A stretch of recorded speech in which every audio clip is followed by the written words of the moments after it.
Aprendí muy poco, salvo que la mayoría de las acciones que puede realizar el hombre, sean malas o buenas, obtengan recompensa, alabanzas o reprobación, ya habían sido realizadas, y solo podían aprenderse en los libros. William Faulkner.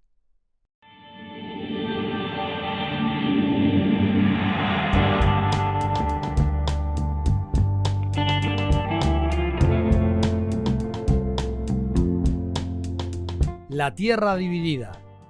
Conversaciones sobre libros.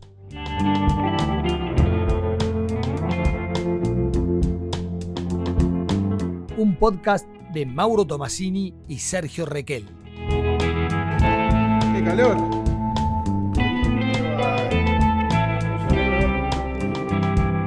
Estoy grabando ahí.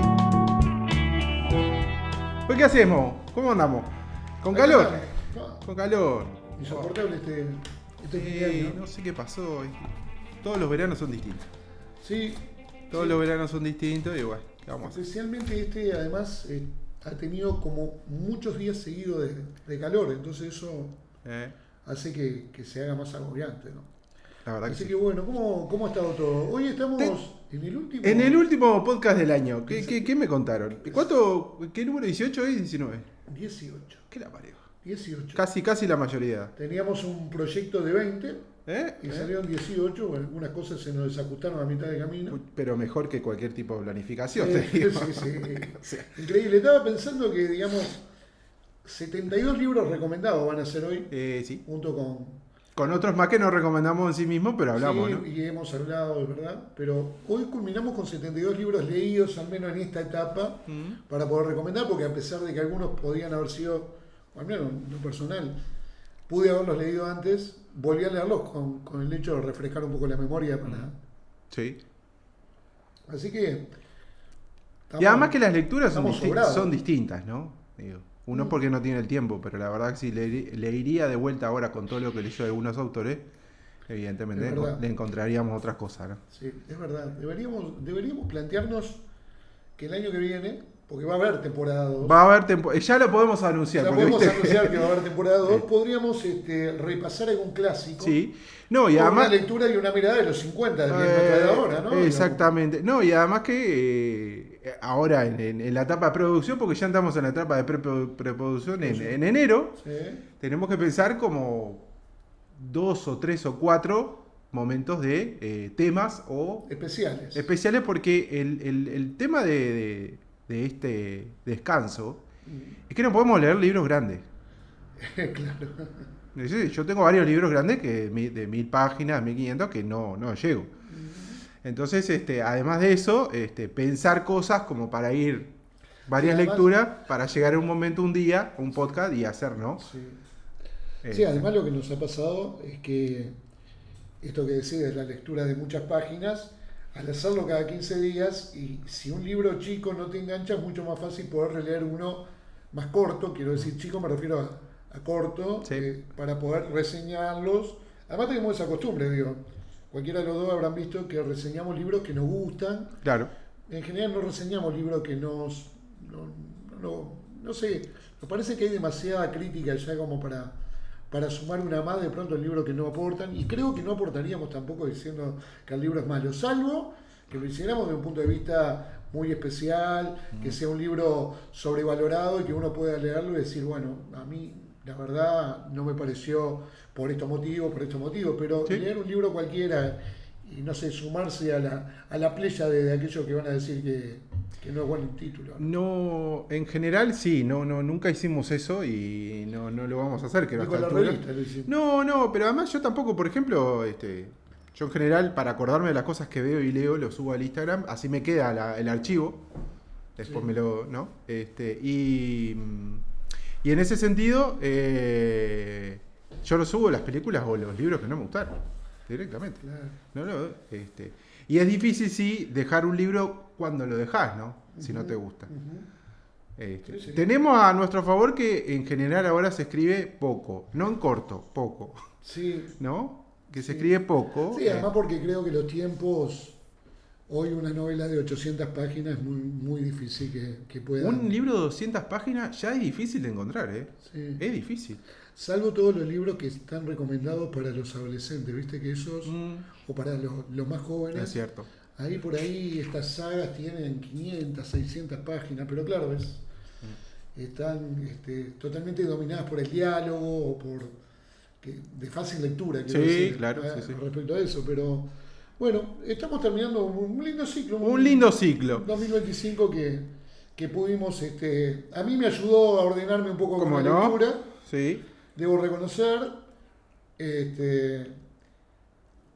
y esa exigencia de ponerse que, bueno, para venirlo a comentar el libro, no sea el recuerdo de haberlo leído, sino haberlo leído como tal. No, y además me parece que, más allá, hablando a favor de que somos personas más de lo escrito que de lo oral en este caso, que bueno, que hablar es una forma de escritura, ¿no? Eso me parece que está bueno y hablamos... Qué mal escribimos. Escribimos mal, escribimos tan mal que nos dedicamos a esto. Eso puede ser bueno. No, pero si hablar es una forma de escritura, qué mal escribimos. Qué mal escribimos. Pero de hecho me parece que tiene que ver con algo de estos tiempos también, de que la gente se dedica más a esto que a escribir, que es bastante más difícil porque requiere abstracción. Otros tiempos además, ¿no? No es lo mismo sostener esto que sostener algo escrito, cada dos es más difícil. Sí. ¿No? A veces ahí las cosas no llegan tan de golpe. Yo no soy un gran conocedor de podcast, debo reconocer que no soy un habitué de podcast, a pesar de que estamos haciendo esto. De todas maneras, ¿qué escasos son los espacios, al menos que uno puede encontrar en redes, de análisis de libros que sean medianamente potables, ¿no? En general se está apuntando a los youtubers, a los que tienen creadores digitales. Claro, los creadores digitales que vienen en 2 minutos, sintetizan un libro. Hay una que llega a hacerlo hasta con gestos, reseña. En vez de... Y vos decís, bueno, lo que puede resultar gracioso verlo una vez, dedicar el análisis de libros de forma sistemática, que en realidad eso está dado además porque las editoriales le regalan los libros, no hay tampoco una lectura previa, un análisis, sino que vienen los editoriales. Cosa que a nosotros no nos hacen. Bueno, justamente vamos a quebrar esa alianza porque sí lo hicieron. ¿Te lo regalaron? Bueno. No. Nos mandaron un mensaje que acá lo tenía, pero nosotros hablamos muy bien de la editorial. De la gente, no me diga que de gente forastera. Exactamente. Bueno. Mateo Arrizcorreta. Mirá. Mateo. Porque la otra vuelta nos quedó, es que hay mucha gente uruguaya, ¿no? Mucha gente, claro, ¿no? claro. Amigas, claro. Amigos ahí, claro. en la editorial. Y bueno, ahí nos escribió por Instagram. Yo rara vez veo los mensajes, pero esta vuelta lo vi. Y lo manejás vos, esa cuenta. Es que no. Esto es uno de los deficitarios que somos, digamos, en tema de esto. Capaz que nos escribe, vaya a saber quién y no le vamos a contestar. Nos escribe Padura 4 meses después pero nos dice que bueno, nos encantó el podcast, ¿no? Que Sergio recibió un libro de Forastera. Y que cualquier libro del catálogo de Forastera o Tajante, que se lo hagamos saber, que nos las arrima. Le agradecemos. Muchas gracias, la verdad, porque Forastera es un... Le agradecemos. Es más, creo que salió otro ahora, no me acuerdo cuál. Salieron 5 cuentos breves de 5 autores. Ahí va, 5. Ahí está. De todas maneras, digo, independiente de este mensaje, al cual le agradecemos, realmente nos parece una editorial sumamente interesante. Totalmente. Y que ojalá este tipo de editoriales, este tipo de emprendimientos puedan continuar económicamente, por lo cual llamamos a que primero porque tienen muy buen catálogo, lo habíamos dicho ya, y en segundo lugar porque son libros exigentes. Sí. Y a mí me parece que eso es lo bueno de destacar, ¿no? Sí. Libros exigentes, no solo traducciones de muy buena calidad, sino que de lecturas exigentes, lo cual... Está todo muy cuidado, muy puntuales, muy elegidos los libros que se editan, la verdad que... así que bueno, ¿cómo era que se llamaba? Mateo. Gracias, Mateo. Si está escuchando, le mandamos un saludo y feliz Navidad. Le mandamos saludo. Bueno, vamos a arrancar. Arranco yo. Yo lo único que tengo para decir, que ya que recordamos a la gente que estuvo en algún lado que vimos, en alguna película, libro, y que no está más, el amigo Héctor Alterio. ¿Por qué Héctor Alterio? Además, primero por varias películas, pero segundo porque hace un gran Barzú en Los Siete Locos, en la película de Leopoldo Torres Nilsson. Hace de Barzú él. Y también hizo un corto, que no recuerdo de quién, que se llama Traición, del cuento de Emma Sí, y lo recuerdo por eso, más que por la historia oficial, Cría Cuervo, el militar de la Patagonia Rebelde, y así podemos seguir, ¿no? Pero un gran actor. Vale la pena estar vivo. Puta, sí. Todo el mundo lo recordó por eso, pero yo no tanto, pero bueno, está. No. Pero, y hay otras películas que de España que yo no vi, Sí, que dicen que son muy buenas. Un actor de eso? De esa clase de actores que lamentablemente están desapareciendo y que bueno, no sé, Norma Leandro, Sí. Alfredo Alcón, digamos, están ubicados dentro de ese grupo muy selecto. Al menos estoy refiriéndome a actores argentinos que Totalmente. bueno, nos dejó 96 años, tuvo una vida plena, ¿no? No, Buen sí, hombre, por supuesto. Así que bueno, pasame los lentes porque ¿Cómo no? yo lo dejé por ahí. Están sucios si querés. Sí, no importa, digo, más que los míos van a estar, digamos. Así que bueno, vamos a comenzar a reseñar el primer libro. Sí. El primer libro es Mil Cosas de Juan Tallón, o Juan Tallón, diríamos nosotros acá en Uruguay, porque es con doble L. Vamos a leer, es un escritor nacido en Ourense en 1975, es licenciado en filosofía, aunque siempre se ha ganado la vida con el periodismo. Es autor de varios libros en gallego y en castellano y ha publicado obras de no ficción como Libros Peligrosos y Mientras haya bares, así como las novelas El Váter Rionetti, que no la leí, Mire. Salvaje Oeste y en anagrama Fin de Poema, Rewind, obra maestra que sí la leí, me pareció un muy buen libro, y El Mejor del Mundo, entre otras obras que ha editado en anagrama. Y su nuevo título es Mil Cosas, que es lo que vamos a reseñar hoy. Voy a leer brevemente lo que dice la contratapa. Dice: un día en la vida de Travis y de Anne no empieza y acaba para dar paso a una nueva jornada. No, su existencia hiperactiva se levanta más bien sobre un día perpetuo, extenuante, que impide desconectar un segundo de la realidad. La velocidad endiablada de la gran ciudad, el ir y venir del sitio a otro, las infinitas tareas que la pareja encadena sin descanso, los sobresaltos, la prisa, el estrés, la crianza de un hijo pequeño, la dispersión, lo que queda siempre por hacer, conforman un estilo de vida trepidante que el lector puede llegar a reconocer como propio. Bueno, pido disculpas si por ahí me confundí en alguna, porque no es exactamente mis lentes, aunque sirve. Estamos viejos ya, cuando nos empezamos a cambiar los lentes porque estamos...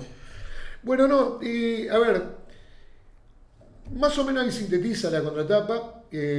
Una pareja común y corriente de estos días, con dos trabajos, con un niño pequeño, con esta especie de vorágine permanente, ella trabajando en una oficina,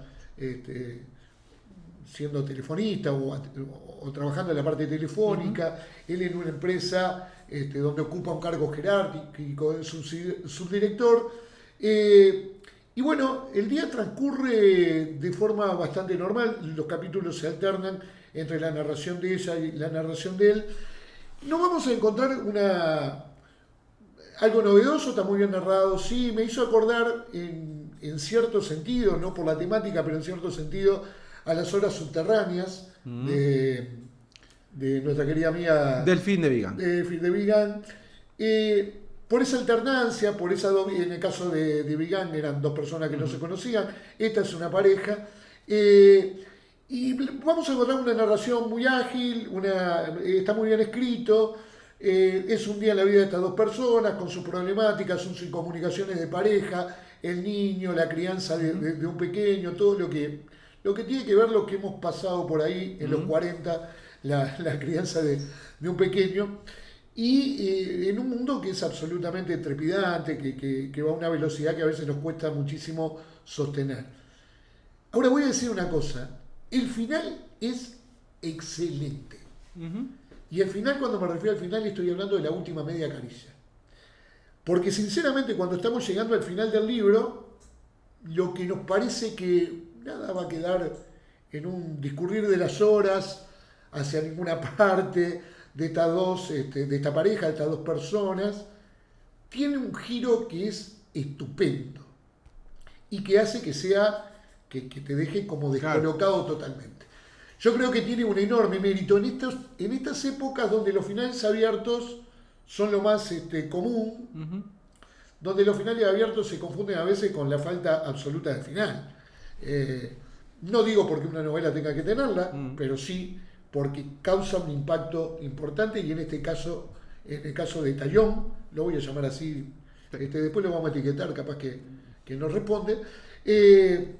Me parece que esa última media página es realmente brillante porque creo que no se espera. Luego leyendo, recordando la lectura, hay un algo que hace asociar ese final, que no quiero delatarlo en lo más mínimo, con decir, claro, tal cosa, ¿no? Pero tiene tal sutileza ese discurrir de la vida del hombre, que cuando llega al final no nos damos cuenta de que hay ese hecho que menciona, claramente no está dentro de la narración. Así que un libro recomendable, muy bien escrito.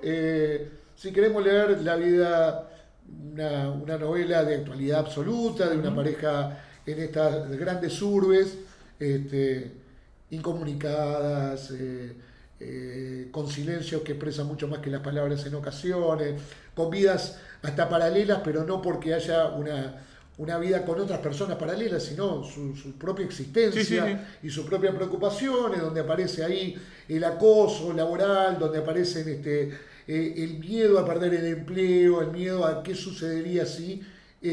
todo eso está condensado en la novela, está muy bien narrado, pero esa parte final me parece estupenda realmente. Así que, mil cosas de Anagrama, Juan Tallón, estamos invitando a leer. ¿Dónde está ambientada la novela? Está ambientada en Madrid. Madrid.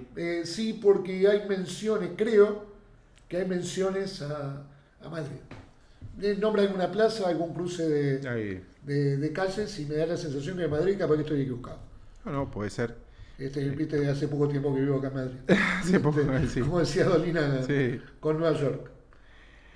Bueno, yo traje para terminar, voy a terminar y empezar con cuentos de mujeres. Muy bien, casi no hemos narrado de cuentos. No, bueno, es que eso... Gran falta. En realidad sí, no.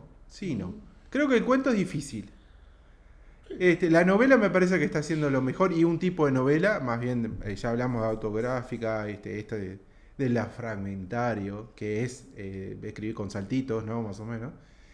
Pero el cuento es difícil, y la poesía más difícil aún, ¿no? Ya lo sabemos, pero el cuento es difícil. Escribir buenos cuentos, encontrar buenos cuentos, no es por nada, pero Samantha Schweblin escribe buenos cuentos. Ahí tenemos una que escribe bien, ¿no? Y hay otra gente que no es tan buena escribiendo cuentos, ¿no? Pero bueno, entonces traje una... Se reitera mucho, sí. Bueno, yo a Mariana Enrique la prefiero como cuentista que como totalmente, novela. Muy buena cuentista. Pero además hay una cosa, no hay tantos libros de cuentos. No, hay editoriales dedicadas a los cuentos, que eso también para resaltar, una editorial española que es Página de Espuma. Página de Espuma. Exclusivamente publica cuentos o diarios. Ahí hay un muy buen catálogo. Acaban de sacar cuentos selectos de Bradbury, que es impresionante. Y no es completo, no es completo, y es un no, Bradbury sí. Sacó de Isaac Babel, digamos. Sí, está lo de Stevenson, está lo de Flaubert, lo de Thomas Wolfe. Chekhov en 4 tomos, digamos. Hay editoriales como un poco más dedicadas, pero es cierto que en estos tiempos prevalece mucho más la novela. Pero es cierto que son no contemporáneos, ¿no? La mayoría, digo, ahí sí, está Pelea de Gallos, ¿no? Sí, hay unos cuantos, 7 casas vacías de Samantha Schweblin, ¿no? Pero no hay una gran... Nina Meruane, ¿no? Hay unos cuantos, pero sí. No es lo que más resalta, es verdad.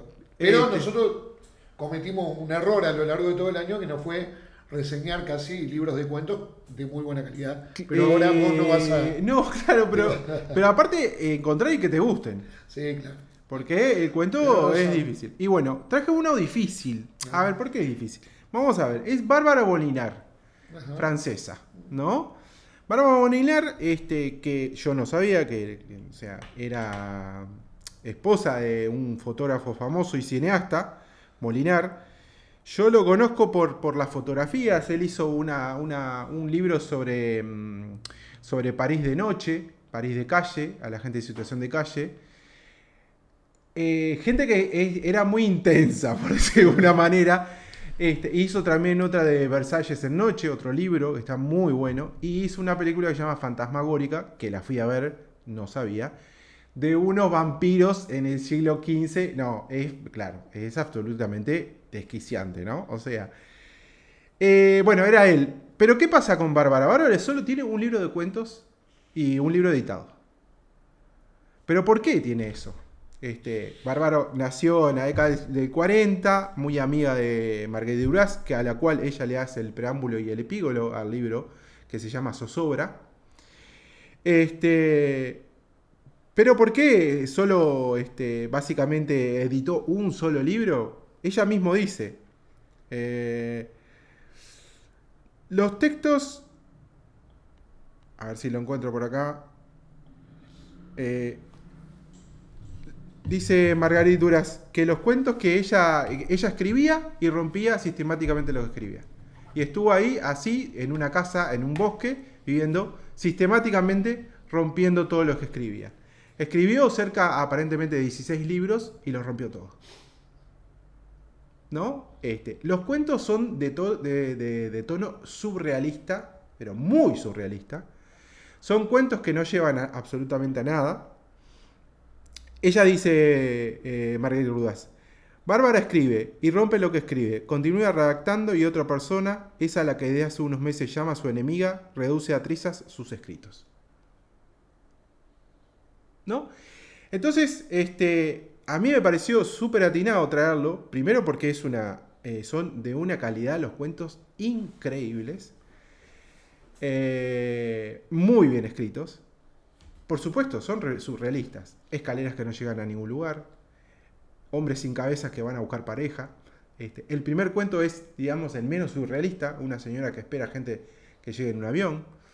Y así sucesivamente. Los cuentos no tienen ni principio ni fin, si uno lo quiere ver desde ese punto de vista. El cross a la mandíbula, digamos, no está acá, digamos, de Roberto Bar. Ahora, lo que tiene sí en la escritura es, atrás de eso que ella describe como los muertos que encuentra en un pantano, es de un grado de tristeza y desolación tremenda.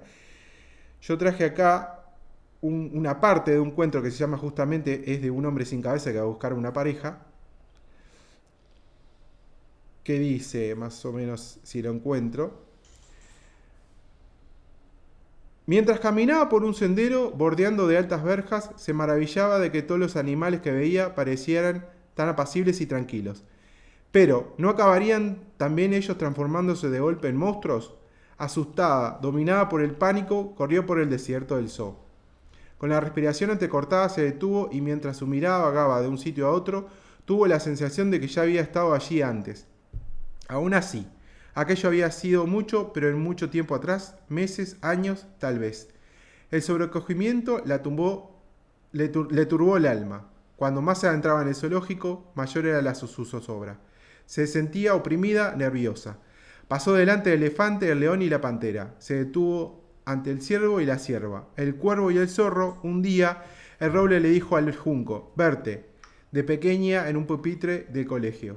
Un día, el roble le dijo al junco: «Tienes buenas razones para enfadarte con la naturaleza». El entierro de su madre, la violencia de su padre y su propio miedo. Una inmensa tristeza se hizo dueña de su corazón. Este es un cuento de una que ella va sistemáticamente a un zoológico a ver una pitón, y en un momento determinado la pitón se transforma en ella y después la va a buscar a la casa. Pero sobre todo son de este tipo de cosas, ¿no? Ella describe las situaciones y en un momento determinado baja como una especie de realidad de ella y describe cosas tremendas de soledad, de tristeza, ¿no? Ahora, la calidad literaria de los cuentos es algo realmente impresionante. O sea, yo no sé qué fue lo que tiró, si esto es lo que quedó. Ella, después de 10 años, que tiró un montón, que sistemáticamente la única que la veía era Marguerite Duras, dijo, bueno, este es un libro que creo que me quedó para editar. Y es este el libro, nada más. ¿Tá? ¿Por qué lo traje? Primero porque la verdad me llamó la atención, algo bastante novedoso. Fue escrito en los 60, ¿no? Segundo porque tiene una calidad literaria, realmente lo digo, excepcional. Es un libro, no es un libro complejo, pero sí es un libro raro de leer porque, bueno, son cosas que básicamente no son productivistas desde el punto de vista literario. No hay ni un fin, ni hay un refrán, no hay una poética. Si bien hay una poética bastante como digamos, de pesadumbres. Y en el libro, ya lo digo, hay una entrevista hay un preámbulo de Marguerite Duras y el epílogo es una entrevista entre ellas dos. Y Margarit Duras le pregunta, para ir terminando con esto, porque la verdad, en realidad estos son libros que son difíciles de reseñar. Hay que leerlos si uno quiere y entrarse en cosas como en un universo muy, muy raro, ¿no? Le pregunta a Margarit Duras. La muerte aparece en todas tus novelas. Acá dice Nubel que seguramente escribió, leyó otras que no... Leyó inéditas que nosotros no leímos, ¿no? Sí, la muerte es la única sorpresa que queda, pues en la vida no hay ninguna. Por eso es atractiva. No tengo ningún miedo. Creo que tras la muerte ocurre algo que no me parece interesante. No soy creyente, ni mucho menos. En cualquier caso, la muerte debe ser mejor que la vida. Existe el riesgo de aprender en la muerte algo que es inasible en la vida. Y así sigue la entrevista, que de por cierto es muy buena. Y yo la verdad que la recomiendo porque para mí fue un hallazgo. Yo creo que hoy los dos libros que traje son de hallazgo. En realidad hallazgo, uno dice hallazgo, una cosa que no conoce cuando ya era muy conocida, evidentemente, ¿no? Pero bueno, para mí fue un hallazgo. Y la verdad que me gustó mucho, lo leí muy rápido, pero están muy bien. Son una cosa como, por supuesto, hay una cosa de realismo mágico en algunas partes, ¿no? Hay un gótico ahí también, hay una mezcla de todo un poco, y bueno, yo... editorial... Sexto Piso. Sexto Piso. Zozobra, Bárbara Molinar y las de Sexto Piso, que son muy lindas las ediciones. Muy buena edición. Es una mujer con justamente el cuento de la Pitón, que está, ¿no? La tiene agarrada, entrelazada, no sé cómo se dice, la Pitón cuando mata a su presa. Es muy linda la portada. Yo creo que se consigue acá, digamos, ¿no? Tiene ya varios años, digamos, de hecho. Es un libro que cuando se editó en francés no pasó desapercibido y lo rescataron como un clásico del surrealismo. Esas cosas a veces hay que poner entre comillas porque hay que leer a ver si realmente... Sí. Pero realmente es una cosa impresionante el libro. Muy buenos cuentos, muy buenos cuentos. Así que si para Navidad, para el 24 de noche... Una buena alternativa. Sí. Yo pensaba que esta mujer apostó por destruir toda su obra. Yo recuerdo la entrevista a Isaac Babel, sí, cuando contaba que hasta un cuento tenía hasta 90 correcciones. Un escritor tan obsesivo con su trabajo que llegó a reescribir incansablemente sus cuentos, buscando la perfección, ¿no? Totalmente. ¿Cuánto podría haber escrito Isaac Babel? Bueno, primero si Stanley lo hubiera dejado vivir, pero en segundo lugar, si él hubiera dedicado más tiempo a otros argumentos, a otros cuentos, y no a reescribir permanentemente lo que ya... Totalmente. ¿Qué cosa, no? Bueno, uno que era también así era Borges, ¿no? Que dice Borges, Sí, no lo sé. Borges decía que bueno, que se pasaba corrigiendo. Que también habla un poco de que también escribió cuentos, ensayos, porque eso le permitía una corrección con una novela que nunca hubiera llegado a terminar, de hecho. Sí, y bueno, sí, y hay otros que no corrigieron nunca, ¿no? Sí. ¿No? Entonces, bueno, que porque Isaac Asimov se me viene a la cabeza, bueno, no sé. No corregir, sí. O sea, tiene 80 libros, no sé cuántos tiene, ¿no? Pero Aquello de la mujer de... la esposa de Dashiell Hammett, ¿no? Sí, la esposa de Dashiell, la biografía lo cuenta. No, Dashiell Hammett, perdón, hablando con la esposa de Archie Carwell. Diciéndole, no, es que mi marido no corregía nunca. Sí, se nota. Se nota. Pero sí, bueno, era parte también de cálculo. Creo que en los 60, por lo que yo pude leer, claro, no hay mucha información, casi nada de ella. Ella vivía sola en un bosque, ¿no? También tuvo relación con Celine, ¿no? Los cuentos tienen algo muy podrido, ¿no? En una segunda lectura. Es decir, yo creo que es un pretexto el surrealismo, ¿no? Pero tienen algo, o sea, siempre después de una descripción o una escena te deslizas cosas muy, muy complejas de su vida. Niños que no nacieron, abortos, ¿no? O sea, hay una segunda lectura y hay una cosa bastante podrida. Pero también son muy de los 60 de la época, ¿no? Yo que vi la película del marido, pero es de un ácido lisérgico, unos vampiros que viene una epidemia del siglo XIV, una cosa de loco, ¿no? Pero bueno, digamos, para mí la verdad que fue un hallazgo porque yo no he leído cuentos, creo que hace tiempo. Digo. Sí, yo he leído pocos cuentos. No Leí de recuerdo. una escritora italiana ahora, editada por Libro del Asteroide. Leí el libro de cuentos, pero sí, vengo leyendo más. Esa, la italiana esa que es conocida ahora. Sí, etcétera. Sí, yo creo que le empecé a leer una novela de ella y la dejé. Nada para perder, de la novela de ella. Ella y el hermano que es un nazi o un fascista y no me acuerdo qué más. Ya que nos entreveramos y hablamos de Borges. Porque vino acá Sí, al alfabeta. Estuvo, sí, es verdad. De las cosas que nadie se La entera, frase, el lujo es vulgaridad, ¿de quién es? de los redonditos ricos. Vos sabés que el otro día vi algo maravilloso en un podcast, o en estos podcasts filmados, ¿no? ¿Vos sabés que de Borges? Y puede ser, sí, puede ser. Cuentan que lo entrevistó allá por la década del 80 Vargas Llosa. Y Vargas Llosa estaba tan asombrado donde vivía Borges en su dos ambientes. Es cierto. La gotera. Tan pobre, ahí va, Sí. tan que cuando le expresa a Vargas Llosa que siendo un escritor como es él, con el reconocimiento que tiene, viviendo, no le dijo en esa posibilidad, pero como queriendo, Borges le contesta: el lujo es vulgaridad. Sí, es cierto. Y luego, y esa es la parte más graciosa, cuando Vargas Llosa publica todo esto que estamos diciendo, que estoy contando, que en dónde vivía, los dos ambientes, la falta de libros suyos que había. Y entonces Borges le decía: ¿quién soy yo para compararme con Schopenhauer, ¿no? Porque no tenía libros suyos. Parece que salió publicada la nota, y cuando van amigos de Borges a la casa, le comenta y dice: sí, vino un peruano a entrevistarme, que no sé si quiere que me mude, debe estar en el negocio inmobiliario. En una inmobiliaria, exacto. Porque claro, menciona una gotera que tenía en la casa. Sí. Yo no lo sabía eso, Sí. y me asombró eso, que el lujo de vulgaridad lo tomamos Sí, no. de una letra de los redondos, Este. pero fue una frase de Borges. Sí. Pero Bueno, yo creo que hay más. Yo no he leído los libros de los redondos. Pero, no, porque podría haberlo leído también. Pero parece que sí, es un gran robador el indio. De hecho, lo de Shanghái, que nombra, es aparentemente de un libro, no me acuerdo si no es de Folkwill o alguno de esos. Ah, mira. Esto está muy Shanghái. Ajá. Me suena más todavía Folkwill. a Folkwill, ¿no? O Leiseca, un bueno. raro de la literatura, digamos. O Leiseca.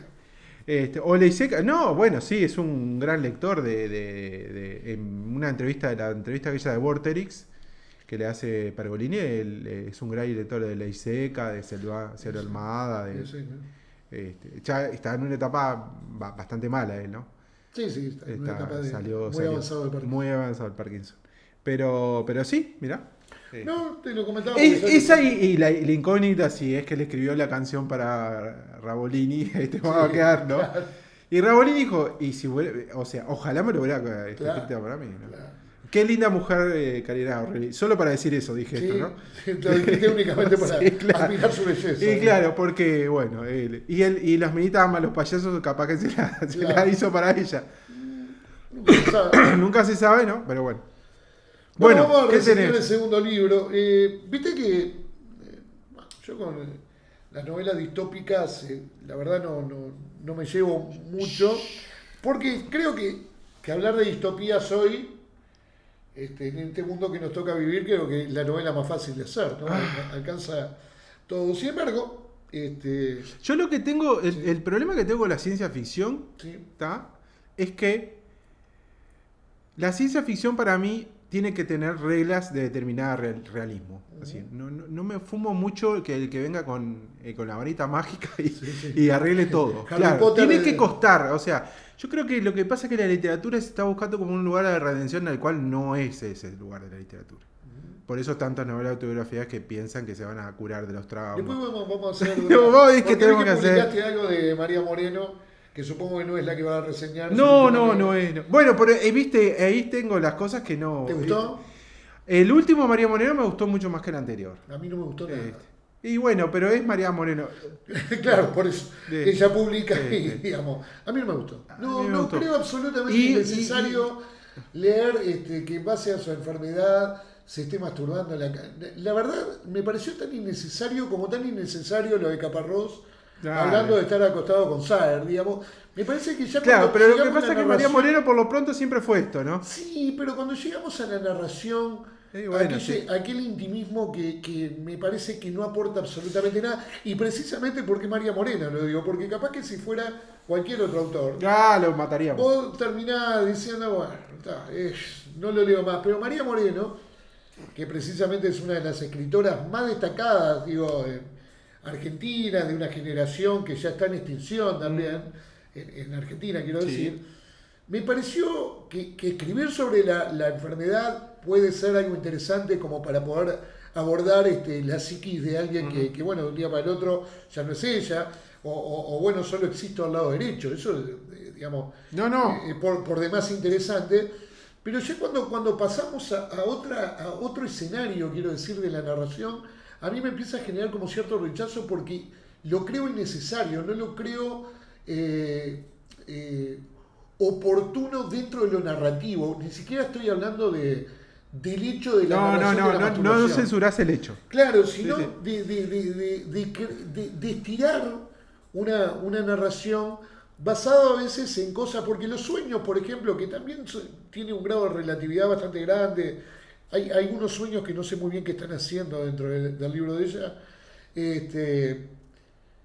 lo puedo llevar, pero esta relación con la prostituta, que luego, la verdad no... Con la que la ayuda. Bueno, pero... Sí. Trabaja, claro, pero la ayuda, pero es prostituta, Sí, trabaja. No sé, y que la conocía de antes, además, y la conoció en una fiesta peronista. Digamos, ahí sí hay como un No, y el paralelismo que hace esa con Julio Troxler, el fusilado. Exacto. No sé, no me gusta. A ver, yo creo que me parece que es, yo creo que sí es una de las últimas. A mí la anterior, la dejé de leer la anterior porque de hecho se empezó a plagiar tanto. Y en lo dice ella, que se toma la merma. Por la duda, porque La merma, que dijo que se estaba robando a sí misma. Y no lo terminé, la anterior.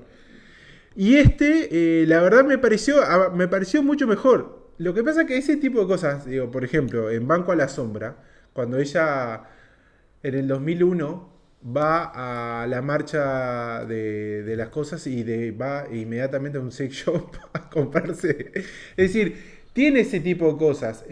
Yo creo que es una escritora que es vieja, pero es creo que la toma de la nueva agenda de derechos, ¿no? Entonces, es decir, que esa nueva agenda quizás sea eso lo que no sé. Digo, y creo que la llevaron a un determinado lugar como una especie de yo creo que es mucho más de lo que yo creo que realmente como valor me parece que escribe muy bien, pero como gusto me parece que tiene un solo libro para mí, ¿tá? Que es extraordinario realmente. Sí, el de Walsh, el de Oración, creo que es el libro de ella. Sí, la anterior también es muy buena. No, pero como libro, y después está, me parece que Teoría de la Noche, y después se repite, ¿no? Digamos. No lo quería. No tiene sentido. Viste que estábamos diciendo hoy que no reseñamos libros que no nos gustan, ahora estoy hablando 15 minutos de algo que no me gustó, pero quizás lo estoy cuestionando justamente porque es María Moreno, digamos, quiero decir. Está bien. Si esto lo firmaba Carlos Pérez, no le daba... Hay una diferencia, creo, por lo menos a mí lo que me pasa es lo bien que está escrito el libro. Claro, y hay una cosa que me pasó esa misma semana, porque yo leí el de María Negroni. Totalmente lo anverso. Sí. La sutileza, el clasicismo. Sí. Negroni tiene eso, ¿no? Ahora, es extraordinario. Sí. Yo creo que fue el que más me gustó de María Negroni. No solamente cuenta cuando Juan Gelman la recibe, ella que se queda en la casa de él, que era como él, entonces no sabe hablarle en la cocina, era como su ídolo, cosa que yo desconocía, yo la veía en otra, ella se fue exiliada también, la persiguieron, o sea. Ahora, tiene un grado de cultura occidental francesa que es impresionante. Sí. Y qué bien que escribe. Qué bien que escribe, y además este libro está muy bien. Porque también con el corazón, el de corazón, que te acordás que me dijiste que no te gustó mucho, está muy bien escrito, pero también María Moreno cansa un poco. Cansa, es lo que te digo. María Moreno 2 no por... No. En este caso no por la temática, sino por ese cansancio que produce como una lectura reiterada de cosas que tienen un altísimo nivel cultural, está muy bien escrita, pero que me hace perder interés. El libro de María Negroni creo que no hay lugar donde no lo vas a marcar. Cada frase es mejor que la otra y además autores que uno dice quiénes son. Desde de literatura griega, francesa, alemana, es una cosa de loco. Sí. Yo desconozco, y además de los que yo conozco, cita, pone en una de las cosas, pone todos los 15 títulos que ella quisiera leer. Yo conozco algunos, otros los desconozco. Ahora, de los que conozco, no conozco el libro, no tengo ni idea. Por supuesto fui a buscarlo a ver de qué se trataba, ¿no? Sí. Pero cosas, claro, de un grado de apertura cultural que no, es impresionante. Sí. Sin duda es una de las escritoras más interesantes. Eso no quiere decir que todos sus libros sean interesantes. De hecho, interesantes pueden serlo. Que no todos sus libros tengan un gran nivel. Ahí, algo parecido y creo que son los géneros también, me parece, ¿no? Sí. Yo creo que son los géneros, me parece que no.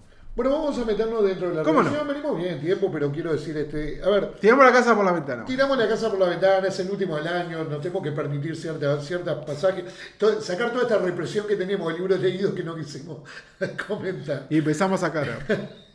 Ahora empezamos a sacar cosas viejas, ¿viste? Quiero decir que no nos escucha nuestro gran amigo David Cito. Davidcito. Pero David Cito lo incursionamos en el mundo a Ana Paula Maya. Extraordinario. Nos agradeció un montón. Gran escritora. Gran escritora. Tenemos que reseñar. No, tenemos que entrevistarla a Ana Paula. En realidad, la tenemos que entrevistar a hacer, creo que además es localizable, pero además, ¿sabes qué deberíamos hacer? Como Ana Paula Maya tiene un grupo de libros, creo que traducidos al español en este momento son 6, todos son los mismos personajes. Claro. Los 6 libros son los mismos personajes que discurren por... Yo creo que no leí todos, digamos. Yo leí todos, porque leí incluso el único que no está por Eterna Cadencia, que creo particularmente que es uno de los mejores. O al menos me Carbón pareció Vegetal. cuando lo leí. Carbón Vegetal. Extraordinario. Lo leíste al último, ¿viste? Para mí, es este. Para mí es el mejor de ellos. Capaz que fue en el momento que lo leí. No lo lean en el 24 de la noche, les digo. Muy bueno. Creo que de todo, justamente Carbón Vegetal es el libro de ese grupo, de esos 6, el más destacado. Creo que el penúltimo es uno de los más, el de la pandemia. Sí. Creo que es uno de los más... Broncobilly, que lo sí. acá. Bueno, no, lo que deberíamos hacer, quiero decir, Sí. Además es una autora que actualmente está circulando en el mercado uruguayo, se puede leer, Ana Paula Maya. Ana Paula Maya, perdón. Tendremos que hacer un especial de sus libros, ¿cómo no? reseñando, digamos, el conjunto de los libros al menos traducidos hasta el día de hoy, que siguen a un grupo de personajes. Quiero decir que en el último muere uno de ellos, pero bueno, no importa. No de los más conocidos, centrales, sino... Bueno, vamos a ir un poco diciendo que la distopía no era parte de mis lecturas elegidas. Creo que en este mundo es fácil hoy escribir distopías porque la cosa... O al revés, escribir una que valga la pena leerla, ¿no? Claro, o escribir de la realidad ya es una distopía. Pero bueno, Impedimenta, una editorial española de muy buena calidad, publica de Sven Holm, un escritor danés, mucho gusto, encantado. No. Termus, que es una novela distópica. Holm nació en Copenhague en 1940, fue narrador y dramaturgo, debutó a los 21 años con su aclamado libro de relatos El Gran Enemigo, en 1961, y ha sido uno de los grandes escritores de lengua danesa de la segunda mitad del siglo XX. Entre sus obras destacan la novela distópica Termus, de 1967, no es una novela actual, y un poema en prosa, Siete Pasiones, de 1971. En 1974 fue galardonado con el Gran Premio de la Academia Danesa y en 1991 recibió la medalla Holberg. Bueno, ahí sigue, falleció en el 2019. ¿Qué me pareció de Termus? Leo brevemente la contratapa. En un mundo asolado por la radioactividad, un pequeño grupo de multimillonarios ha sobrevivido al apocalipsis refugiándose en el complejo costero de Termus. Los huéspedes pasan el día disfrutando de los lujos que se les ofrece. Música ambiental, amplias habitaciones, raciones exquisitas. Mientras tanto, en el mundo exterior, el polvo nuclear sepulta las esculturas de los jardines, las guardias recogen los cuerpos agonizantes de los pájaros caídos y una partida de reconocimiento se adentra en el yermo. La frágil coexistencia del grupo se verá sacudida cuando los límites del complejo comiencen a acercarse los primeros supervivientes de la catástrofe en busca de refugio. Bueno, eso es una novela que... ¿Te acordás aquel argentino que leímos sobre esta idea del amigo de X? Ciencia ficción. Exacto. Sí. Ciencia ficción capitalista. Sí, sí. Bueno, Michel Nieva. sí, Michel, exactamente. Lean ese, no lean las novelas. Del gaucho, bueno. Sí. Lo que tiene es que es un libro, como vos decías hoy, anclado un poco en una realidad que podría existir sin ningún tipo de problema. Un grupo de personas ricas que pagan, así como pagan un seguro, pagaron por adelantado un alojamiento en caso que se produjera una catástrofe nuclear. Esa catástrofe se produce, entonces ellos tienen en un hotel una vida bastante alejada de lo que está sucediendo fuera del extramuros. Cuando se levanta viento y la radioactividad se dispersa, tienen búnkers para esconderse, comida, relaciones, claro. El tema es cuando ese mundo interior, se ve amenazado por el exterior, por grupos de personas que comienzan a llegar primero al hotel enfermas, lastimadas por la radioactividad. Se los recoge el médico, los recoge, los ponen en un lugar donde no tengan contactos con los demás, pero claro, cuando comienzan a enterarse de que existe ese lugar, bueno, comienza a estar en el ojo de la mira. ¿Por qué me parece una novela interesante? Primero que está narrada en capítulos muy breves. Es una novela que se lee de forma muy rápida. Lineal. Lineal, pero bastante anclada en una realidad posible. Yo no descartaría en este mundo No. que en algún momento, si ahora quieren llevar a Marte a los más ricos para que mientras explotamos acá en Marte puedan vivir, y es una idea del amigo Elon Musk, Sí. Perfectamente aparezcan en el día de mañana un seguro. Bueno, de hecho dicen que un montón de casas en Estados Unidos tienen búnkers con instalaciones de agua, comidas por si se produce la catástrofe nuclear. Creo que... Sí me parece que esto escrito en el 67, en la Guerra Fría, parecía como algo, no sé si más probable, pero algo a no desechar, y tampoco hace abuso de situaciones que sean como esta, la varita de Harry Potter donde nace el monstruo. No, es un mundo apocalíptico posible dentro de los días que nos toca vivir. Está muy bien narrada y plantea la enorme disyuntiva: ¿quiénes se salvan, no? El protagonista dice: pensar que yo pagué durante años un dinero carísimo para poder tener la seguridad que si esto sucediera me encontraba a salvo, y ahora qué hacemos con todo esto que están viniendo, ¿no? Bueno, ahí es un profesor universitario que tiene una relación bastante cercana con una de las internas de ese hotel. No hay un gran argumento, sino que el argumento es cuando ese hotel se comienza a ver amenazado, primero con la llegada de alguien afectado por la radioactividad, y luego cuando ese mundo bastante inhóspito exterior comienza el sálvese quien pueda, y se enteran que ahí hay alojamiento, que ahí hay comidas, que ahí hay un mundo distinto. Bueno, y el final es un final muy bien escrito. Así que dentro de la salvedad que hacía de novelas distópicas que a veces cansan un poco, esta me parece una muy buena novela, hay que decirlo, breve, tiene unas 140 páginas, escrita de manera muy lineal, y que, vuelvo a decir lo mismo, dentro de las distopías no parece algo tan lejano. Tan lejano en el tiempo. Tan lejano en el tiempo. Bueno, esa editorial que... Impedimenta. Que tiene casi que de los mejores clásicos de la ciencia ficción, ¿no? Sí, claro. Lem está todo ahí. Está todo Lem, los lentes. Muy buena editorial y muy buenas traducciones. Excelente. Viaja a las estrellas, de Lem, etcétera, etcétera. El gótico, algunas novelas góticas tiene muy interesantes también. Muy interesantes. Si las traigo. Yo justo estoy por leer a Penélope Mortimer. No le leí. Que está ahí. No le leí. Sí, que pero no le leí. Es interesante, sí. Pero muy buena novela, un poco cara. O bastante cara. Bueno, Impedimenta es lo que tiene. Bueno, yo a esta altura no sé qué libro está barato, pero bueno. Sí, bueno, pero particularmente ¿No? Impedimenta es una de las editoriales que llega a este país al menos con valores altos, ¿no? Altísimo, sí. Lamentablemente, porque es una editorial de muy buenas traducciones. Muy linda. Muy estéticamente, una hoja, linda hoja. Bueno, quizá eso también levante un poco su valor. Y ojo, a no confundir, no es que acá este libro pueda andar en los... A ver, préstame 1.000 un pesos. segundo. Puede andar en los 1.200 pesos y el precio de venta... Es no lo igual. dice acá, pero puede ser 22 euros. No, sí, no. O sea, no está muy... llega No, es más que... caro, exactamente. Sí, sí. Llega como vale en Europa, claro, con la diferencia que en Europa 22 euros son una cosa, 22 Sí, euros sí. acá son otra.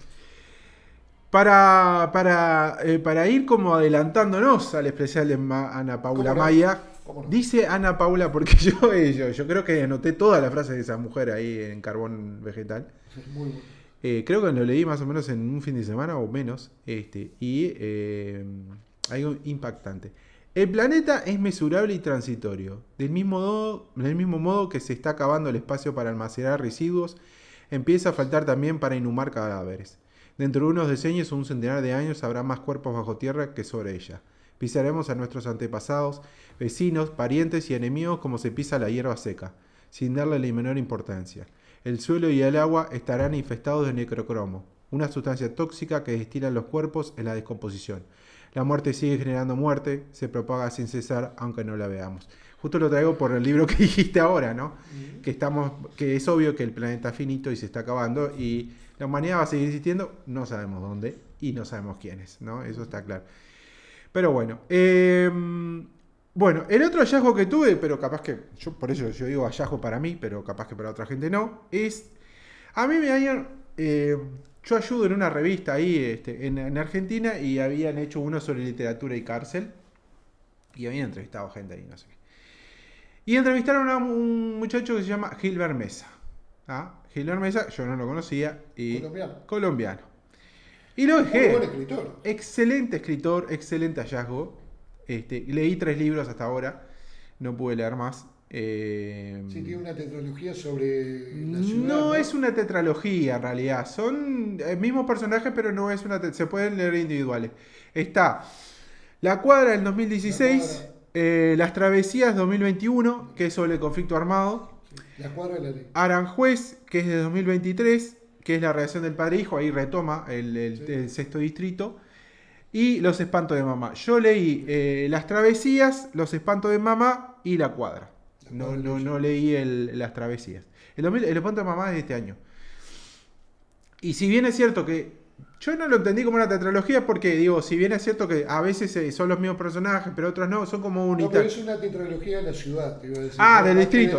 Sí, está bien, no, sí. No una tetralogía de, sí, está bien. De personajes. Eso está bien. Bueno, ¿quién es Gilbert Mesa? Gilbert Mesa nació en el 78 en Medellín, en el distrito sexto, son 16 distritos, cerca del río Medellín. Y vivió en casi toda la década del 80 y 90 esa ruptura que hubo entre, a ver cómo podemos decirlo, cuando empezó a operar el narco fuerte, digamos, en Medellín estaba el amigo, bueno, no me sale el nombre, Escobar. Ahora lo tenemos Peñarol. Ahora lo tenemos Peñarol. Y cuando estuvo toda la explosión, ¿no? Entonces, él vivió toda esa etapa que se dio en esos años y todos los cambios que se fueron produciendo. ¿Qué pasa con este tipo de libros? Que esto ya lo venimos hablando en otras épocas. Está escrito en primera persona, pero es una persona muy alejada de la primera persona que capaz que podemos leer habitualmente. Es un libro muy honesto para mí, la verdad. No espectaculariza absolutamente nada. Creo que es bastante... No me acuerdo si vos lo leíste o te acordás de algo de La Cuadra. Sí, La Cuadra algo me acuerdo. Es como bastante honesto. Es todo un tema cómo escribir sobre este tipo de cosas, ¿no? Sin caer en el romanticismo, sin caer en romanticismo de... Parece amigos de... En realidad sí, es un libro muy simple porque son como episodios que se empiezan y terminan y se van repitiendo los amigos. y creo que le dan el tono adecuado, está muy bien escrito, pero además le dan el tono adecuado de cómo describir, digamos, toda esa situación, ¿no? O sea, no está espectacularizado nada. Creo que es bastante honesto en este sentido de que creo que trata la violencia de la manera adecuada. La violencia es un instrumento de ligazón y es un instrumento de ruptura. Y lo muestra así, digamos, ¿no? Trata específicamente, describe muy bien cuando hay toda una serie de resquebrajamientos en la territorialidad y en los vínculos que se dan con determinados bandas en la cuadra famosa de Aranjuez. Y cómo eso empieza a cambiar a su vez cuando empiezan a operar más el narco ya a nivel mundial y cómo empiezan a darse los entretelones con el Estado. La novela tiene una serie de 6 episodios, que es La Cuadra, que es el violón, ¿tá? Que es una práctica de violación que se le da a las mujeres. Una que se llama Los Riscos, que es la banda del lugar, que se llama Los Riscos. Yo traje básicamente una cosa porque que me pareció lo más interesante es, claro, estamos hablando de una Colombia en la década del 80 con una guerra civil que ya tenía sus años, de un Estado que no existía, prácticamente. De hecho, en Los Espantos de Mamá, él vuelve a Aranjuez después de recibirse y trabaja en un cementerio, que es el cementerio que acá citan en La Cuadra. Ese cementerio era un cementerio que claro, quedaba en las márgenes y era utilizado por las clases dirigentes para enterrar a sus seres queridos. Pero dado que empieza a habitarse esos lugares con pandillas y pobres, etcétera, etcétera, ese cementerio lo deja de lado y ahí empiezan a enterrarse la gente que muere en los conflictos. Y empieza más adelante en Las Estampas de Mamá a enterrarse la gente que empieza a matar a los paramilitares y el Estado. De hecho, en Las Estampas de Mamá, él lo que hace es gestionar con otra gente el cementerio, a lo cual casi todos son NN. El Estado los mata y los lleva ahí y los entierra, ¿no? Entonces, ¿cuál es la descripción que él hace, digamos, justamente en Los Riscos? Y bueno, sí, es de una pobreza atroz, de gente que realmente no tenía para comer, no tenía servicios, no tenía absolutamente nada. Y que, capaz que, yo creo que me parece que está bien decirlo en el sentido, es como un lugar común, sí, pero es así como en esos espacios donde no hay nada, se da para la construcción de otro tipo de, digamos, de territorialidad en función de determinadas reglas que la imponen, en este caso, el que da subsistencia a la gente. Porque Los Riscos era una especie de paraestado. Ayudaba a la gente, le daba de comer, o sea, tenía determinada moral que había, o sea, por ejemplo, si en un momento se cuenta que un hombre mata a la mujer y el hijo de ellos estaba con los Riscos, van los Riscos y lo matan a él, porque no se le pegaba a la mujer, ¿no? Y hasta además del entierro, había uno que le llama el mono, que era el arrastra muertos. El arrastramuertos era que iba por cada lugar de la cuadra cuando se mataba y se lo llevaba y se lo dejaba en la casa para que tengan un velatorio y quien pagaba los velatorios era el Risco, que es la banda, que eran 2 hermanos, ¿no? Pero para mí me parece que creo que en esta frase describe bastante bien el tema de cómo se da ese quiebre que se da cuando en un momento determinado empieza a ser la guerra más, digamos, más fuerte contra el Estado, ya con el acuerdo entre los Riscos y Escobar, y empiezan a matar y a tirar bombas por todos lados. Entonces, claro, empieza a ser más violenta y descarnada la violencia contra el Estado, y por ejemplo, todos los policías que vivían en la cuadra los mandaban a matar. O sea, hay un momento en la novela que eso se da un giro en los vínculos y claro, todo aquel que fuera, digamos, sapo, lo que le llaman ellos, que le dieran información a la policía, lo mataban. Y en un momento determinado, dicho sea paso, el hermano de él estaba en los Riscos, que murió, ¿no? Estaba en la banda, dan la orden los Riscos que vayan a matar a casi que media cuadra, y de hecho de un día para otro matan a todos. Y ahí hay como una ruptura que empieza a ser de más miedo, bueno, etcétera, etcétera, ¿no? Pero, ¿por qué cuento esto? Porque está bastante bien contado, sin ninguna estridencia, cómo se da el desarrollo del delito y cómo se da el desarrollo de la violencia y cómo se da en función de determinadas lagunas que hay, que crecen cosas cuando, digamos, cuando no lo está el Estado, o cuando no, o cuando de hecho hay una corrupción por parte del Estado terrible, ¿no? Él cuenta en determinado momento en esto cuando se dan, que en el capítulo de los riscos dice, desde ahí tuve que enfrentar la caja de... perdón, este cuando muere el hermano. Dice, hasta hacía poco la mayor aspiración era crecer rápido para conseguir un trabajo que permitiera ayudar a la familia. Menesterosa por lo regular, pero con la llegada de Lampa del barrio, ese auxilio se podía conseguir sin ser mayor de edad y aparentemente sin tanto esfuerzo. Además de mucho más cuantioso, con el agrado de que a la par del dinero se adquiría prestigio y respeto. Y esto es una de las cosas que, para entender el delito en general, ¿no? El respeto y la determinada representación que hay en el ambiente público, no solo en la masculinidad, sino el respeto de la moral, de cuántos muertos hay, etcétera, etcétera. En gente totalmente disminuida en lo completo, ¿no? Estamos hablando de gente de gurises que tenían entre 12 y 13 años, que se convertían en pistoleros de los riscos. Con el agregado de que a la par del dinero se adquiría prestigio y respeto, algo que no otorgaba sino el crimen, no la riqueza y el trabajo, ni mucho menos el estudio, solo el crimen. Y para quienes nacimos de un barrio popular de una ciudad como esta, el respeto es más necesario para sobrevivir que en el aire. Sin él no se es nada, o mejor, no se es nadie. Y un don nadie en una jungla de concreto, como son las cuadras de estos barrios, no sobrevive y si lo hace pasa muy mal. Es la eterna víctima. Casi como es como entre la espada y la pared, ¿no? O estás conmigo o estás contra ellos. Y esto me parece que lo describe muy bien en esta parte. Y ahí después sigue él describiendo el tema de cómo se da y cómo empiezan a hacer ego de plata, digamos. Pero de hecho, la plata, en muchas de las ocasiones, es para darle de comer a la familia, digamos, no es que eso. Digo esto porque también esta cuestión romántica, ¿no? De que no delinquen porque tenían hambre. Bueno, en general acá sí se delinquía hasta determinado momento cuando ellos robaban cosas como autos, etcétera, etcétera. Después se da un cambio ya cuando ahí empieza a operar más el cartel, que los ricos empiezan a trabajar para Escobar. Y claro, ahí ya empieza a ser, digamos, otro tipo de violencia, no más estructural contra el Estado, etcétera, etcétera. Inclusive en algunos casos, en algunos episodios se cuenta determinadas bombas bastante conocidas que se dieron en Medellín, a lo cual mataron a bastante gente, digamos, ¿no? Pero bueno, a mí me pareció una novela, yo he leído bastantes novelas de este tipo, es una novela y una etnografía no declarada, ¿no? Casi que es una etnografía que básicamente no hay mucha diferencia a veces. No tiene además muchos recursos de ficción, él. No utiliza muchos.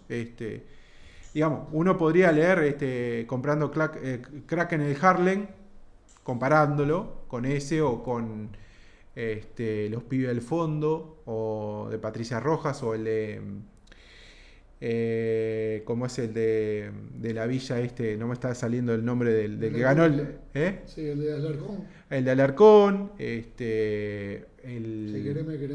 Sí, quereme tranza, ese es el segundo, ¿no? Sí, el anterior, si me tocan cumbia, si me tocan pito le doy cumbia, creo que ese. No, si me toca morir, que sea con cumbia, algo sí. así. Algo. Y hay una serie de libros, los mismos de César González, ¿no? Que es ¿quién es el que relata esto, ¿no? En este caso fue él.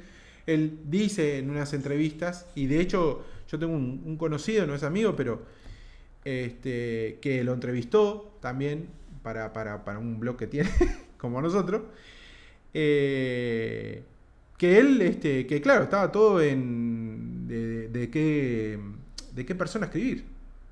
Si escribía en primera persona o en tercera persona, ¿no? Hay una narrativa mexicana y colombiana que es muy interesante. Es muy interesante. Inclusive la mexicana, producto, bueno, de lo que es en el norte de México particularmente,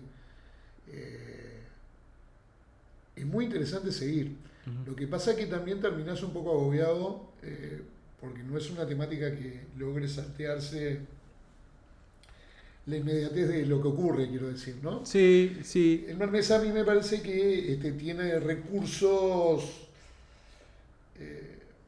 mejorados, digamos, a la hora de narrar, Ujú.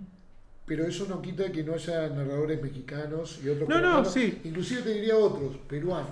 Sí, bueno, hay brasileros muy buenos. Está bien, pero hablando de la violencia, Ujú. o al menos la violencia que conocimos con Sí. el Estado, porque en Brasil la violencia ha sido eterna, digamos, de clase a menos. Sí, sí. En Perú, vamos a charlar en algunos libros que leí No, de lo que fue en Perú, sí, sí, sí. el tema de Sendero, ¿no? Claro, bueno. Las consecuencias. Las consecuencias, sí. Lo que él tiene acá es que yo creo que la cuadra es, digo, para ir terminando, es muy compacto, es muy bueno, no le sobra nada, no le falta nada. En las Porque estampas, te estás reseñando la cuadra. yo estoy rellenando la cuadra, pero es cierto que en las otras extendí. En la cuadra me parece que no le sobra nada. Es un libro que le costó 25 años escribir, que le dijo la novia de ese momento. Hilmer, además, que no lo oculta en ningún momento, y inclusive en las entrevistas, es un alcohólico, que él de hecho dice, yo no tuve problema con la violencia, tuve problema con el alcohol, que hasta el día de hoy es alcohólico. Además vos ves fotos de él, que tiene, digamos, un tipo joven y está bastante derruido. Y bueno, es un libro que le costó 25 años escribir a él, ¿no? La parte de la violación es bastante compleja, porque él es parte de eso. Y después me parece que es un libro, por eso, muy honesto, que es muy difícil de escribir, y básicamente porque todo lo que nos ocurre a nosotros pensamos que es importante siempre, ¿no? Él tiene muchos recursos, está muy bien medido, ¿no? Me parece que no tiene estridencias ni para ningún lado, ni para menos ni para más. Y yo la verdad que es una cosa, un debe que tenía ahí, y la verdad me dejó muy contento, me parece muy buen libro. Es un libro que no sé si es de lectura general, digamos, por De decirlo. Random House, ¿no? Es Random House Mondadori. Lo que pasa es que estos libros no llegan acá, porque es Colombia. No, en la cuadra anduvo circulando. La Lo que cuadra, no han llegado, Aranjuez está, acá, sí, ¿sí? sí, está acá. Las travesías no, y los espantos de mamá tampoco lo vi. Porque es Colombia y es como... Mapa de lenguas. Claro, Lo puedo traer claro, porque Mapa de y es lenguas como- un acuerdo entre Alfaguara y, bueno, aquí la misma sello editorial, que a veces hacen circular en distintos países autores de uno. Digamos, por ejemplo, el Lunar Mesa estoy seguro que forma parte de ese entramado de Mapa de lenguas que... sí, hay algunos calculo que sí, hay otros que no, que No, entraron no. en eso. Es uno, Lo otro, mismo sí. con Rivera Garza. Bueno, Rivera García. Lo mismo. Pero bueno, yo creo que es una lectura muy recomendable. No es por digo, no, me parece que no es para cualquiera. Pero la verdad que es muy buen libro. Es muy, muy buen libro. Hay un libro que yo leí, que lo tengo además, que uno de los primeros que leí, pero hace como 20 años, que es de un clásico de Brasil, que es sobre gurises que están en Río de Janeiro, que se llama La muerte de las infancias, de un periodista que claro, ahí es un periodista que novela, tiene como menos cosas autobiográficas, pero es realmente durísimo y muy bueno. Por eso yo decía lo de Brasil, porque Brasil tiene cosas muy interesantes y tiene etnografías muy buenas sobre algunas situaciones. Pero bueno, esto es lo que traje. Hemos cerrado un año. Yo, por eso productivo digo. en lecturas. ¿Cómo no? ¿Cómo no? Hemos cerrado un año productivo. Vamos a ver si le cambiamos algunos ejes para el año que viene. No todos, obviamente. Tenemos que elegir por lo Porque menos. además de lo que podemos hablar de esto, no de mucho más. No, y es que no hay. Es que esto es así, digamos. Pero vamos a ver si podemos dedicarle de pronto algún podcast o algún especial. Veremos de qué forma lo hacemos. A algún autor, a alguna temática, Claro. a un grupo de libros. Creo que tenemos que. Cuatro temáticas o autores. O sea, lo mismo, ¿no? Claro, dos temáticas, dos Claro, dos se ve autores. exacto, ahí está. Y hay algunos autores que uno le dan ganas de homenajearlos. ¿no? Claro, y bueno, habría que verle los nacimientos y cosas de esas, pero no Sí. recuerdo muy bien, pero No, yo tampoco. Aniversario, para Aniversario. el 2026 no me acuerdo, pero hay una página de efemérides sí, debe haber que ahí. siempre aparece nacimientos, muertes. Pero bueno, estaría bueno poderle dedicar algún tiempo a algunos temas, Digo, yo por ejemplo en los últimos meses he leído bastante de lo que tiene que ver con de la Guerra Civil Española, si bien es un tema trillado. Porque usted me dijo por eso. Pero bueno, he leído diferentes textos, porque no solo novelas, sino textos que me parece que pueden redundar en el conocimiento de autores que por ahí, si no fuera por eso, no los reseñaba. Totalmente. Así como pueden haber otros temas. Está llegando una biografía hermosa de Pessoa, creo que lo comentamos, de más de 1500 páginas, si bien existen otras biografías, obviamente, una alianza editorial que creo que es una de las y es inencontrable esa. Sí, creo que la encontramos nosotros porque es de 25 años. Qué buena biografía. Es un libro en sí mismo, ¿no? No es una biografía. Bueno, me pasa algo similar con la biografía de Faulkner, ¿te acordás? Aquella de 5 tomos de que salieron 2 y que la encontré. Vaya a saber uno. Por esas cosas de la vida y allá sigue la biografía. Muy bueno, vamos a hacer uso y abuso de algunas de ellas para poder dialogar el año que viene sobre autores, temas. ¿Cómo no? Y demás. Y si no, yo qué sé. De algo hablaré. Yo no recuerdo ahora para ir terminando porque me estaba tratando de acordar en cuando hablabas del libro que vamos a dejarlo pendiente. Ajá. Hay una yo creo que no es así, pero cuando hicieron Odisea del Espacio, los rusos, todo lo que hacían los norteamericanos, los rusos querían hacer o viceversa. Y hay una Odisea del Espacio rusa muy buena, porque claro, no están estilizados, no son todos, son gorditos, con barba, pero no recuerdo el nombre, es muy buena película, pero claro, muy, muy de culto, y la relacioné con el libro ahora, porque también es algo de que se van, ¿no?, a otro mundo, pero la vamos a traer para la que viene, y es muy divertida verla, porque es de culto además, digamos, de hecho. La restauraron hace un par de años, la dieron en Cannes. La Tierra Dividida. Conversaciones sobre libros.